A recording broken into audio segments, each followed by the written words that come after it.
ሰላም ክቡራትና ክቡራን ተመልካቾቼ እንዴት ናችሁ? ሰላም ናችሁ ወይ? ዛሬም በአዲስ መረጃ መጥቻለሁኝ። ዛሬ ፋይናንሻል ቢዝነስ ፕላን ነው ይዤላችሁ የቀረብኩት። በተለይም ደግሞ በ1000 ዶሮዎች ምን ያክል ገንዘብ ያስወጣናል። አሁን ባለው ሁኔታ አሁን ገበያው በጣም ጨምሯል። እቃ ግዢዎች ጨምረዋል። የመኖ ሁኔታ እንደዛው ጨምሯል።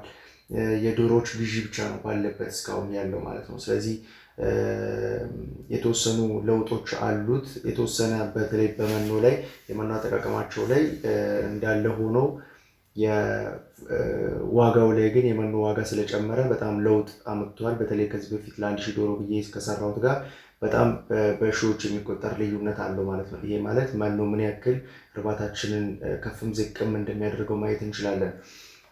ስለዚህ ዛሬ ይዤላችሁ የመጣሁት ለ1000 ዶሮ ምን ያክል ገንዘብ ያስፈልገናል የሚለውን ነው።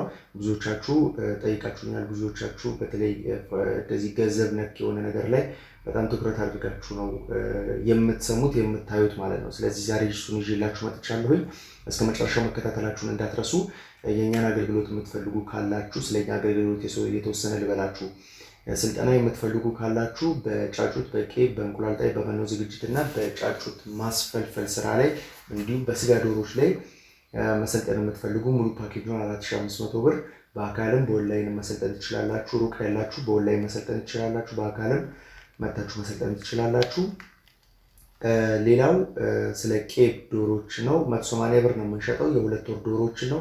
ክትባታቸውን እኛ ጋር መውሰድ ያለባቸውን ክትባት የወሰዱ ናቸው። እናንተ ጋር ክትባት ይቀጥላል። ቦቫንስ ብራውን ብሪዶች ናቸው። ማኑዋል አላቸው። የራሳቸው ማኑዋል አላቸው። በማኑዋሉ አያይዘን የምንሰጠው። ዩኒፎርሚቲ አስተዳደግ ነው ያላቸው። በጠቅላላ ትንሽ ትልቅ የሚባል ነገር የለውም። ስለዚህ ተመሳሳይ የእድገት ደረጃ ነው ያላቸው። ትራንስፖርትን ይጨምራል። ይሄ ዋጋ ማለት ነው ባላችሁበት ነው የምናደርስላችሁ። እርባታችሁ ድረስ እናመጣለን ማለት ነው። የምንሸጠው ከ200 በላይ ነው። ከ200 በታች አንሸጥም። ስለዚህ ይህን ማየት አስፈላጊ ነው። ሌላው እዚህ ጋር የምናያቸው አንዳንድ ነጥቦች አሉ። በተለይ ዶሮ እርባታ ከመጀመራችሁ በፊት ማሰብ ያለባችሁ ልነግራችሁ የምፈልገው ማለት ነው። በመጀመሪያ ደረጃ እውቀት ሊኖራችሁ ይገባል። እውቀት የምንለው በልምድም ሊሆን ይችላል፣ በሳይንሳዊ በሆነ መልኩ ማለት ነው። አሁን እኛ የምንመክረው ግን ሳይንሳዊ በሆነ መልኩ ብትጓዙ የተሻለ ነው ብለን እናስባለን። ጊዜ የሚጠይቀው እሱን ስለሆነ ማለት ነው። ስለዚህ ያንን እውቀት ወይም ደግሞ ልምድ ቢኖራችሁ የተሻለ ነው። ፍላጎት ሊኖራችሁ፣ ስራውን አለመናቅ፣ ሲጀምርም ራሱ ስራውን አለመናቅ፣ ስራው ይለውጠኛል ብሎ ማሰብ ማለት ነው። ልትለወጡ ነው ሁላችሁም የምትገቡት። ትርፍ አላገኝም ብሎ የሚገባ ሰው ትርፉ ይቅርብኝ እኔ እሰራለሁ ብሎ የሚገባ ሰው ማንም የለም። ስለዚህ ትርፍ ለማግኘት በተጨማሪም ደግሞ ራሳችሁን ለመለወጥ፣ ስለዚህ ይለውጠኛል፣ ይህ ስራ ይለውጠኛል ብሎ መግባት ብቻ ነው ማለት ነው። ስለዚህ ስራውን መናቅ በብዙዎቻችሁ ዘንድ ስለሚታይ ማለት ነው። ይህንን ማስተካከል ይኖርባችኋል። ቁርጠኝነት፣ ቻሌንጆችን የማለፍ አቅም ሊኖራችሁ ይገባል። ብዙ ቻሌንጆች ዶሮ እርባታ ላይ ቀን በቀን ማለት ይቻላል በምትሰሩበት ሰዓት፣ አዳዲስ ነገር በፈጠራችሁበት ሰዓት የተለያዩ ቻሌንጆች ይገጥሟችኋል። ህይወት ያለው ነገር ስለሆነ ደግሞ ያ ቻሌንጁ የከፋ ነው ማለት ነው። ሪስክ እንዳለውም ታውቃላችሁ። ከዚህ በፊት ብዙ አውርተንበታል። ስለዚህ ይህንን ከግምት ውስጥ ማስገባት አስፈላጊ ነው። እኛ ጋር መታችሁ ስልጠና መውሰድ የምትፈልጉ ካላችሁ በ0954621324 ዱከም ነው የምንገኘው። ኦንላይን በአካልም መሰልጠን ትችላላችሁ። ኦንላይን ከሆነ በቴሌግራም ላይ ነው። በአካል ደግሞ ዱከም መታችሁ ነው የምትሰለጥኑት ማለት ነው። በቀን ለ3 ሰዓት ነው ስልጠናው የሚሰጠው። ለ6 ቀንም ለ3 ቀንም አለ። እናንተ ቶሎ መጨረስ የምትፈልጉ ከሆነ በ3 ቀን ትጨርሳላችሁ። እንዲሁም ደግሞ በ6 ቀን መጨረስ ትችላላችሁ። ስለዚህ የመጣችሁ መሰልጠን ትችላላችሁ። አሁን ላይ እርባታው ኦንትራክ እንደሌለ ፕሮዳክሽን ላይ ይሄ የምርት ሂደታቸው ላይ በተለይ የተስተካከለ የምርት ጊዜ እንዲኖራቸው ዶሮዎች በእውቀት መመራት ይገባቸዋል። በልምድ ሳይሆን ማለት ነው። ያንን ማየቱ አስፈላጊ ነው የሚሆነው። በተጨማሪ ግን ቴሌግራም ላይም አለን፣ የዶሮ እርባታ ለጀማሪዎች የሚል ቲክቶክ ላይም አለን። በተጨማሪም ፌስቡክ ላይ አለን። እነዚህ ላይ እየገባችሁ ፎሎ ጆይን እያደረጋችሁ የእኛ መረጃዎች በነፃ ምንም ሳትከፍሉ በነፃ ጥሩ ጥሩ መረጃዎችን ታገኛላችሁ ማለት ነው። ሌላው ለዶሮ እርባታ የሚያስፈልጉ እቃዎች ብዬ ያስቀመጥኩላችሁ ነጥቦች አሉ፣ የተወሰኑ ኮመን የምንላቸው ነገሮች ማለት ነው። በመጀመሪያ ደረጃ ዶሮ ያስፈልጋል። ለዶሮ እርባታ ዶሮ ያስፈልጋል። ይሄ ግልጽ ነው፣ ምንም ጥያቄ የለውም። ድሪንከር እና ፊደር ያስፈልጋል። እነዚህ ድሪንከር፣ ፊደር ማኑዋልም አውቶማቲክም አሉ። እነዚህን መርጦ ከዚህ በፊት ስለ እቃ ያወራንባቸው ብዙ ቪዲዮዎች አሉ፣ እዛ ላይ መለስ ብላችሁ ማየት ትችላላችሁ።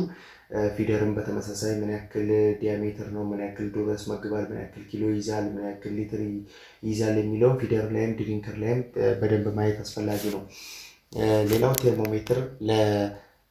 ቴርሞሜትር ያስፈልጋል፣ ለሩም ቴምፕሬቸሩን ለመለካት እንዲሁም ደግሞ የቦዲ ቴምፕሬቸሩን ለመለካትም ያስፈልገናል ማለት ነው። ሌላው ስፕሬይ መድኃኒት መርጫ የምንረጭበት በትልቁ ቢሆን የተሻለ ነው።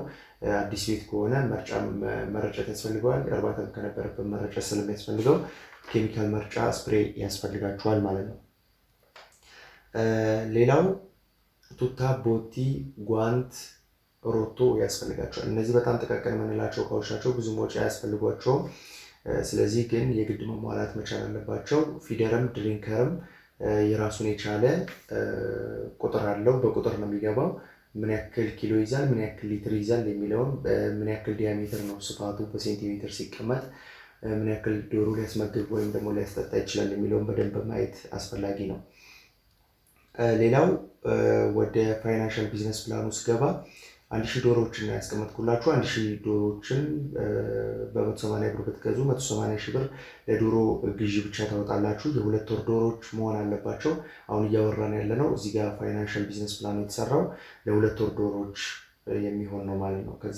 ከዚህ ከበለጠም ካነሰም እንደገና ታስተካክሉታላችሁ ማለት ነው። ስለዚህ የ2 ወር ዶሮዎች ናቸው። ቦባንስ ብራውን ብሪዶች ነው እዚህ ላይ የተቀመጠው። መኖ አጠቃቀማቸውም የምን ያክል ኪሎ ካሎሪ ያስፈልጋቸዋል የሚለውንም የተቀመጠው በቦባንስ ብራውን በራሳቸው ብሪድ ነው ማለት ነው። ለመጣል እስከ 2 ወር ከ15 ቀን ይቆያሉ ማለት ነው። ይሄ በጣም ጎበዝ አርቢ ከሆነ ከዚህ በታች ሊያስጠላቸው ይችላል። ምናልባት 2 ወር ከ14 ቀን ከ13 ቀን አካባቢ ሊጥሉ ይችላሉ። ደካማ ከሆነ ደግሞ ማኔጅመንታችን ደካማ የሚሆን ከሆነ ደግሞ እስከ 5 ወር ድረስ ሊቆዩ ይችላሉ። ስለዚህ አጠቃላይ እድሜያቸው ማለት ነው። ሌላው የብርሃን አሰጣጣቸው እስከ ማታ እስከ 2 ሰዓት ብቻ ነው። በኬብን ደረጃ ላይ ስላሉ ምርት ከጀመሩ በኋላ እንደተነጋገርነው 16 ሰዓት ብርሃን ስለሚያስፈልጋቸው ማታ እስከ 4 ሰዓት ድረስ ይበራል ማለት ነው። ሌላው እዚህ ጋር የምናያቸው የመኖ አጠቃቀማቸው አለው። ከ8 ሳምንታቸው ጀምሮ እስከ 20 ሳምንታቸው ድረስ የተቀመጠ የመኖ አቀማመጣቸው አለ፣ አጠቃቀማቸው አለ። ከ8 ሳምንታቸው ላይ 47፣ 9 ሳምንታቸው ላይ 50 ግራም፣ 10 ሳምንታቸው ላይ 53 ግራም፣ 11 ሳምንታቸው ላይ 56 ግራም፣ 12 ሳምንታቸው ላይ 59 ግራም፣ 13 ሳምንታቸው ላይ 63 ግራም፣ 14 ሳምንታቸው ላይ 65 ግራም፣ 15 ሳምንታቸው ላይ 68 ግራም፣ 16 ሳምንታቸው ላይ 71 ግራም፣ 17ኛ ሳምንታቸው ላይ 75 ግራም፣ 18ኛ ላይ 80፣ 19ኛ ላይ 86 ግራም፣ 20 ሳምንታቸው ላይ 90 ግራም ይመገባሉ እነዚህ ዶሮዎች ማለት ነው። ስለዚህ ይህንን የመኖ አጠቃቀማቸውን በደንብ መያዝ አስፈላጊ ነው። ከዚህ ውጭ መብለጥም ማነስም የለበትም፣ የራሱ የሆነ ኢምፓክት ስላለው ማለት ነው። ሌላው ምን ያክል ኪሎ ካሎሪ ያስፈልጋቸዋል የቄብ መኖ ስትገዙ ታግ አለው። ታጉ ላይ ማንበብ ያለባችሁ ነገር ምን ያክል ኪሎ ካሎሪ ያስፈልጋቸዋል የሚለው ነው። 2700 ኪሎ ካሎሪ ያስፈልጋቸዋል ቄብ ዶሮዎች ማለት ነው። ሌላው ይሄ አጠቃላይ መኖ ሲደመር እስከ 86.6 ኩንታል ድረስ ይመጣል። ይህ 86.6 ኩንታል ሲባዛ በ2400 ብናደርገው እስከ 207840 ብር ድረስ የመኖ ወጪ እናወጣለን ለምርት እስኪደርሱ ድረስ ማለት ነው። ከ2 ወራቸው እስከ 5 ወራቸው ድረስ ማለት ነው። ሌላው መድኃኒትን በተመለከተ ነው። መድኃኒትን በተመለከተ እስከ 5000 ብር ልናወጣ እንችላለን። ይሄ ሊጨምርም ሊቀንስም ይችላል። ቫይታሚንን በተመለከተ ማለት ነው። ትራንስፖርት እስከ 6000 ብር ልናወጣ እንችላለን። የእቃ ግዢ እስከ 30000 ብር ድረስ ልናወጣ እንችላለን። የተለያዩ ወጪዎች 10000 ብር፣ የቤት ኪራይ በ7000 ብር ብንከራይ ለ3 ወር 20000 ብር እንከፍላለን። ጠቅላላ 279840 ብር ድረስ ይመጣል። ይሄ የዶሮ ግዢን ስንጨምርበት ወደ 459840 ብር ድረስ ይፈጃል ማለት ነው። ስለዚህ ለ1000 ዶሮ እስከ 460 ሺህ ብር ድረስ ያስፈልጋችኋል ማለት ነው። ከዚህ በፊት የሰራሁት ቪዲዮ ላይ ግን በጣም የተራራቀ ነው። የመኖ ያኔ የተሰራው እስከ 1200 ብር አካባቢ ነው። አሁን 1400 ብር ገብቷል። ስለዚህ ከዛ አንጻር ብዙ ዲፍረንስ ሊኖረው ይችላል ማለት ነው። ስለዚህ ዛሬ ይዤላችሁ የመጣሁት ይሄን ይመስል ነበረ። ቴሌግራም ላይ፣ ቲክቶክ ላይ አለን፣ ፌስቡክ ላይ አለን። እዛ ላይ የገባችሁ መረጃዎችን ማግኘት ትችላላችሁ። ስልጠና የምትፈልጉ ካላችሁ በቀጣይ ዙር የሚጀምር ስልጠና አለ። በ0954621324 እየደወላችሁ መመዝገብ ትችላላችሁ። ሙሉ ስልጠና ነው የምናሰለጥነው። ክትትልና ድጋፍ አላችሁ። ሙሉ የማቋቋም ስራ ነው የምንሰራው። የእንቁላል መረከብ የምትፈልጉ ሰዎች፣ ቄብ መረከብ የምትፈልጉ ሰዎች፣ ቄብ ዶሮዎችን ለእንቁላል የሚደርሱ ዶሮዎችን መረከብ የምትፈልጉ ሰዎች ካላችሁ፣ የስጋ ዶሮ መረከብ የምትፈልጉ ካላችሁ፣ የመኖ ዝግጅት መማር ለመቋቋም የምትፈልጉ ሰዎች ካላችሁ እኛ ጋር በመምጣት ሙሉ ኮርሱን ከክትትልና ድጋፍ ጋር መውሰድ ትችላላችሁ። ላይክ፣ ሼር፣ ሰብስክራይብ ማድረጋችሁን እንዳትረሱ። የደወል ምልክቱን መጫን እንዳትረሱ። በቀጣይ ቪዲዮ እስክንገናኝ ሰላም።